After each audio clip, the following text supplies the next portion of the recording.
Hi little children, welcome back. And in today's video we'll be reading another page of the Happily Ever After storybook. And in yesterday's video, like I said, we're reading Alice in Wonderland. Alice's Tea Party.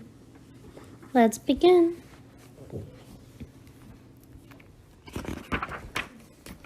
Alice was sitting in a tree with her cat, Dahin, listening to her sister read a book out loud. Actually, Alice wasn't really listening. She was busy making a daisy chain and playing with Donna.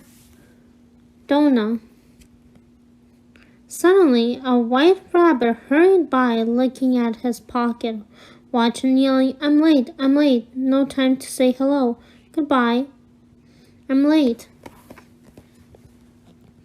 He must be going somewhere important, Alice said, as they Charlie Bunny disappeared into a large rabbit hole. Alice was very curious, so she followed him into the hole. She had crawled only a little way when she found herself falling down. She landed in a strange place with magic mushrooms, talking flowers, and some very unusual creatures. And that place was Wonderland. I must find the white rabbit, Alice said. She began walking and came upon a gate in the woods. Behind the gate was a large house with a thatched roof. Alice stepped through the gate and saw a long table.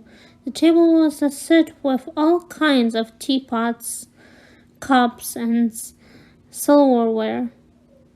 The teapots were whistling a merry tune, and they were dancing too. Alice's eyes opened wide. Then she heard a voice singing a very strange little song about birthdays. Suddenly, Alice noticed a gentleman wearing a tall green hat. He was the Mad Hatter, and next to him, wearing a red jacket, was the March Hare. Alice was very thirsty, so she decided to sit down. The Mad Hatter and the March Hare continued to sing. When the song ended, Alice clapped. No, no, no, cried the Mad Hatter, just noticing Alice. You can't sit there. It's rude to sit down without being invited, said the March Hare. It's very, very, very rude, peeped the little dormouse from inside a teapot. I was enjoying the singing so much, Alice exclaimed. You enjoy our singing? Asked the March Hare. What a delightful child, cried the Mad Hatter. Please join us for a cup of tea. He pointed to a cup that had somehow become stuck to his elbow. Then the March Hare poured tea into another cup. I'm sorry, I interrupted your birthday party, said Alice, reaching for the cup. The March Hare pulled back the cup of tea before Alice could take it. This is an unbirthday party, said the Mad Hatter. Alice looked puzzled. It's simple, the Mad Hatter told her. There are 365 days in a year. If your birthday is on one day, that leaves 364 unbirthdays. That means today is my unbirthday too, cried Alice. What a small world, said the Mad Hatter. The Mad Hatter and the March Hare both began to sing, and the teapots started whistling and dancing again. When they had finished, the Mad Hatter pulled a cake out from under his hat. For you, he said to Alice. Now make a wish and blow out your candles. Alice wished that she would find the white rabbit, then blew out the candle. The cake slid off the table like a rocket and exploded into a firework. Kaboom! Now, is there any way we can help you? Asked the Mad Hatter. Why, yes, said Alice. I'm looking for the white rabbit. Clean cup, move down, cried the Mad Hatter, before Alice could finish what she was saying. But my cup is clean, said Alice. I haven't even taken a sip. It doesn't matter. Move down, the Mad Hatter cried out. Then he and the March Hare each took Alice by the hand and led her around the table. Once they were settled in their new seats, the March Hare poured Alice another cup of tea, but the Mad Hatter put too much sugar in it. When Alice took a sip, she got a sugar mustache. So, how can we help you? Asked the Mad Hatter. It all started while I was with Donna, my cat, Alice began. Cat? Cried the Dormouse, popping out from the teapot. He raced around the table until the Mad Hatter caught him and put him back in the teapot. Get the jam, yelled the March Hare. Put it on his nose. As Alice spread jam on the mouse's nose, the March Hare handed her another cup of tea. But as soon as Alice had lifted the cup, the Mad Hatter called, Clean up, move down. The Mad Hatter and the March Hare each took one of Alice's hands and once again moved her around the table. Continue your story, said the March Hare.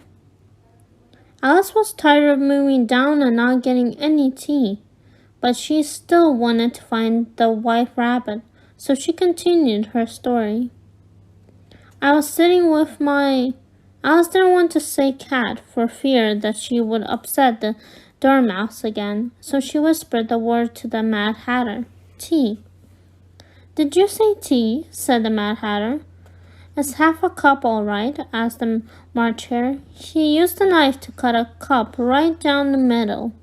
The Mad Hatter poured some tea into one half and somehow it stayed inside. But Alice still didn't get to drink anything, but the March Hare took the cup and drank it himself.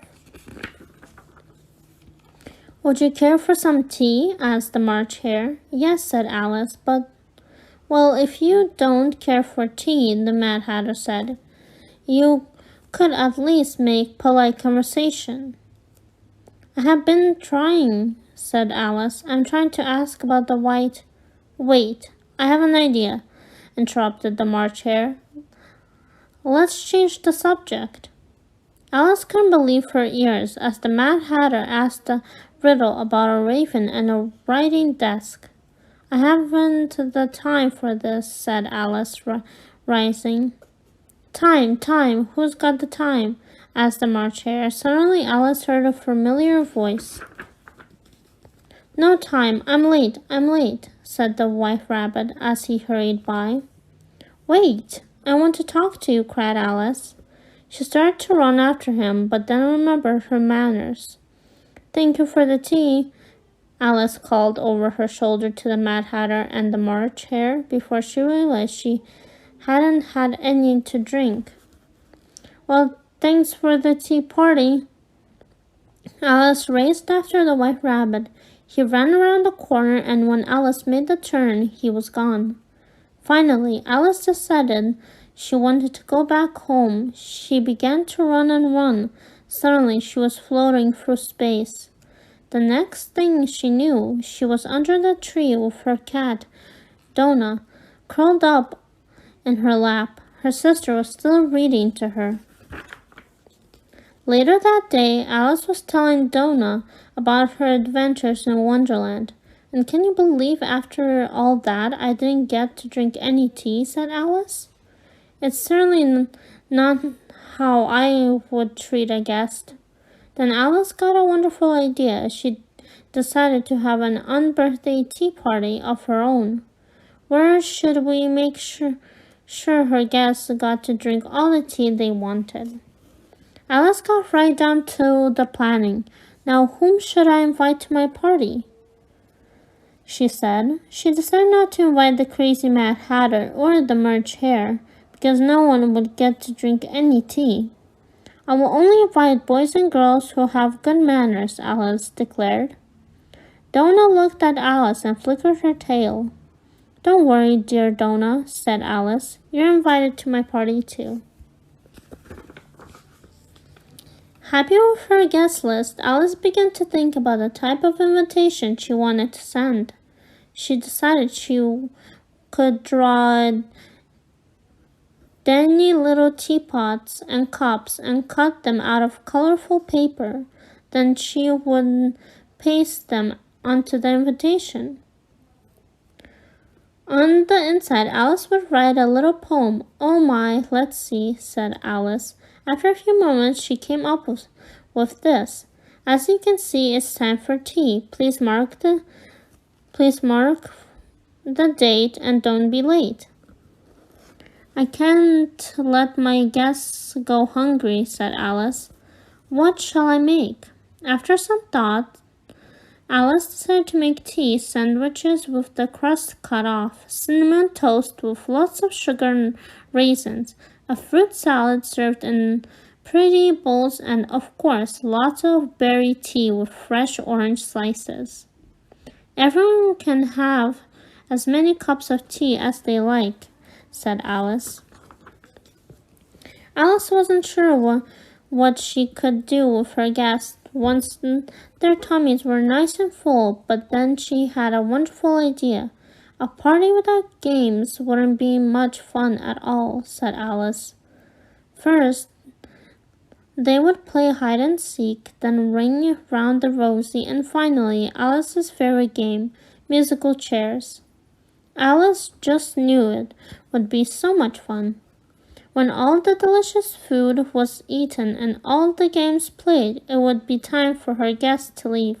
Alice imagined herself saying goodbye to her friends.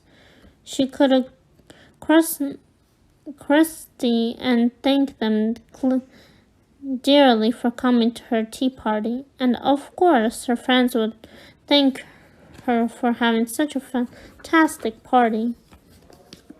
Suddenly Alice gave a great big yawn. All this planning was certainly making her feel very sleepy. She closed her eyes and in no time she was fast asleep, happily dreaming about the wonderful tea party she was going to have. Well, alright, little children. That's all for today's reading of the Happily Ever After storybook, Alice's Tea Party. I hope you all enjoyed it, and I'll see you, all little children, in our next reading. Good night.